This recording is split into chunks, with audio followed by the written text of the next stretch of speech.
वह कवि जो धर्म, जाति और भाषा से परे था, वह शिष्य जो गुरु का मान करना सिखा गया।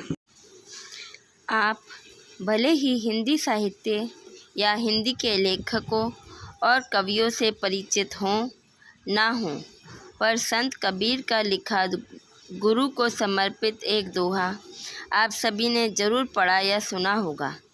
15वीं सदी के मशहूर कवि कबीर की भाषाएं सधुक्कड़ी एवं पंचमेल खिचड़ी हुआ करती थी।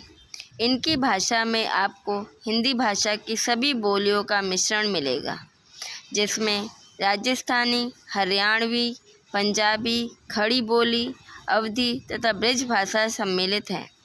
कबीर पढ़े लिखे नहीं थे। अपनी कविताओं को वे अपने शिष्यों को सुनाते और वह उन्हें लिख देते, इसलिए उनकी कविताओं को कबीरवाणी कहा जाता है।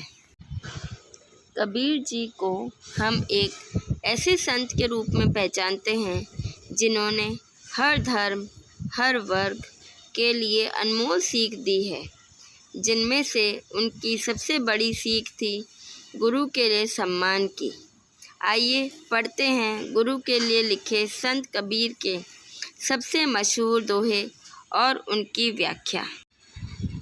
गुरु गोविंद दोऊ खड़े, काके लागू पाए, बलिहारी गुरु आपने, गोविंद दियो बताए।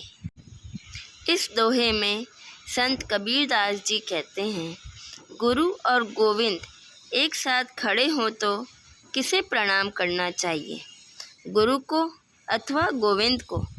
ऐसी स्थिति में गुरु के श्री चरणों में शीश झुकाना उत्तम है।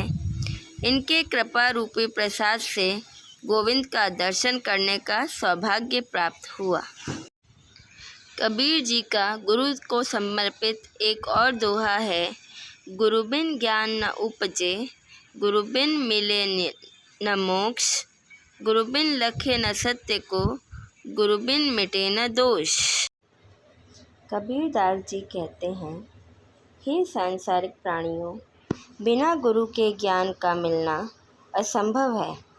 तब तक मनुष्य अज्ञान रूपी अंधकार में भटकता हुआ माया रूपी सांसारिक बंधनों में जकड़ा रहता है, जब तक कि गुरु की कृपा प्राप्त नहीं होती। मोक्ष रूपी मार्ग दिखलाने वाले गुरु हैं। बिना गुरु के सत्य एवं असत्य का ज्ञान नहीं होता, उचित और अनुचित के भेद का ज्ञान नहीं होता, फिर मोक्ष कैसे प्राप्त होगा। अतः गुरु की शरण में जाओ, गुरु ही सच्ची राह दिखाएंगे। गुरु पारस को अंतरो, जानत है सब संत, वह लोहा कंचन करे, ये करी ले महंत। गुरु और पारस के अंतर को सभी ज्ञानी पुरुष जानते हैं। पारसमणि के विषय जग विख्यात है कि उसके स्पर्श से लोहा सोने का बन जाता है, किंतु गुरु भी इतने महान हैं कि अपने गुण ज्ञान में ढालकर शिष्य को अपने जैसा ही महान बना लेते हैं। आपकी सबसे पसंदीदा कबीरवाणी कौन सी है, हमें कमेंट बॉक्स में लिखकर ज़रूर बताएं।